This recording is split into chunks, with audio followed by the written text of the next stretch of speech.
ഇതൊക്കെ തിരഞ്ഞെടുപ്പ് കാലത്ത് പലപ്പോഴും പലരും ഉയർത്തും. അതിലൊന്നും ഒരു പ്രസക്തിയില്ല, ഒരു പ്രാധാന്യമില്ല, അതിലൊന്നും ഒരു ഒരു അടിസ്ഥാനപരമായ ഒന്നുമില്ല എന്ന് ഉന്നയിക്കുന്നവർക്ക് തന്നെ അറിയാം. അതുകൊണ്ട് UDFിൻ്റെ വിജയം സുനിശ്ചിതമാണ്, അത് ചരിത്ര വിജയമാണ് എന്നുള്ളതാണ് യാഥാർത്ഥ്യം. ഞാൻ കണക്കുകളിലേക്കൊന്നും പോകുന്നില്ല. തെരഞ്ഞെടുപ്പ് ജനവിധി ഞാൻ പറയില്ലേ, അത് നല്ല ഒരു ചരിത്ര വിജയമായിരിക്കും, വൻ നേട്ടമായിരിക്കും കൈക്കൊള്ളുക.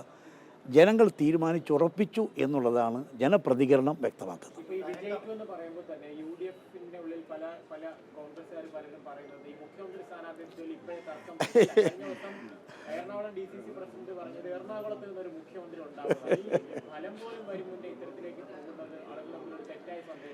അതായത് ഒരു കാര്യം ഞാൻ തുറന്നു പറയുകയാണ്, കോൺഗ്രസ്സിനൊരു രീതിയുണ്ട്. കോൺഗ്രസ് ഇപ്പം ആദ്യമായിട്ടല്ലല്ലോ, എത്രയോ തെരഞ്ഞെടുപ്പുകൾ അഭിമുഖീകരിച്ചു. സ്വാതന്ത്ര്യാനന്തര ഭാരതത്തിൽ, കേരളത്തിൽ എത്രയോ തെരഞ്ഞെടുപ്പുകളെ അഭിമുഖീകരിച്ചു. എത്രയോ പ്രഗത്ഭമതികളായ വ്യക്തികളെ മുഖ്യമന്ത്രിമാരായി സെലക്ട് ചെയ്ത് മുന്നോട്ട് കൊണ്ടുപോകാൻ സാധിച്ചിട്ടുണ്ട്.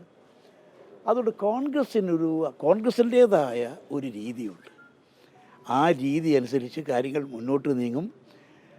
കേരളത്തിലെ കോൺഗ്രസ് നേതാക്കന്മാരുടെ, കോൺഗ്രസ് നിയമസഭാ സാമാജികരുടെ അഭിപ്രായമെല്ലാം വിലയിരുത്തിക്കൊണ്ട് കോൺഗ്രസ് ഹൈക്കമാൻഡ് കൃത്യമായൊരു തീരുമാനമെടുക്കും. അതാണ് കോൺഗ്രസിൻ്റെ രീതി. ആ പതിവ് രീതിയിൽ തന്നെ മുന്നോട്ട് പോകും. അതിനെ ചൊല്ലി, അത്തരം സ്ഥാനമാനങ്ങളെ ചൊല്ലി ഒരു പ്രശ്നം കോൺഗ്രസ്സിൽ ഉണ്ടാകാനുള്ള ഒരു സാധ്യതയും ഞാൻ ഇപ്പോൾ കാണുന്നില്ല.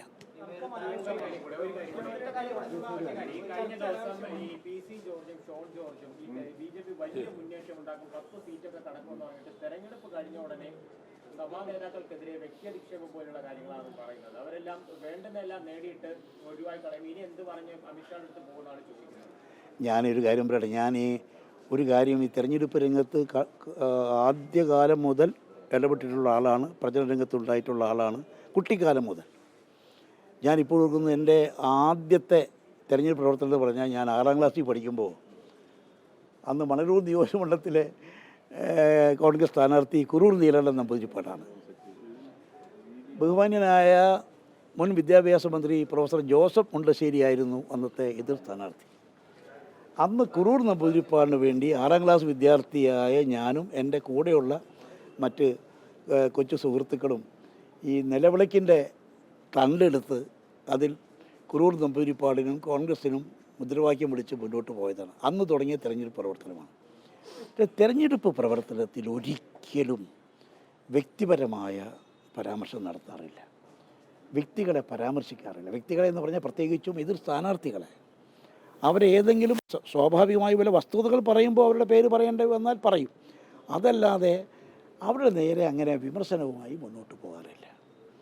ഈ പൊതുരംഗത്ത് നമുക്ക് ഇപ്പോൾ നഷ്ടപ്പെട്ടുകൊണ്ടിരിക്കുന്ന ഒരു പൊതുവികാരം എന്ന് പറയുന്നത്, മുൻകാലങ്ങളിലുണ്ടായിരുന്ന ആ രാഷ്ട്രീയ ഔചിത്യം. നമ്മൾ പൊതുയോഗങ്ങളിൽ സംസാരിക്കുമ്പോഴും, നിയമസഭയിൽ സംസാരിക്കുമ്പോഴും, പാർലമെൻറ്റിൽ സംസാരിക്കുമ്പോഴും, സർവ്വതലത്തിലും ഇടപെടുമ്പോഴും ഒക്കെ നമ്മുടെ വാക്കുകൾ വളരെ ശ്രദ്ധിക്കുക എന്നുള്ളത് പരമപ്രധാനമാണ്. ആ രാഷ്ട്രീയ ഔചിത്യം പാലിക്കാൻ എല്ലാവരും ബാധ്യസ്ഥരാണ്. അതെല്ലാവർക്കും ബാധകമാണ് എന്നല്ലാതെ ഇതേക്കുറിച്ച് ഒരു പ്രത്യേകിച്ചൊരു അഭിപ്രായത്തിലേക്ക് ഞാൻ നീങ്ങുന്നില്ല.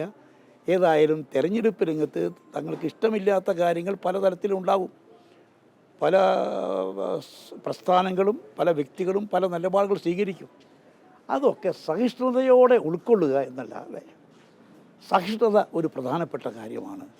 അവിടെ വ്യക്തിപരമായ പരാമർശങ്ങളും രൂക്ഷമായ കടന്നാക്രമണം നടത്തുന്നതും ഒക്കെ ഒഴിവാക്കുന്നതാണ് എല്ലാവർക്കും നല്ലത്. ഞാനും ആ പാതയിലേക്ക് പോകാൻ ആഗ്രഹിക്കാത്തത് കൊണ്ട് കൂടുതൽ പറയുന്നില്ല.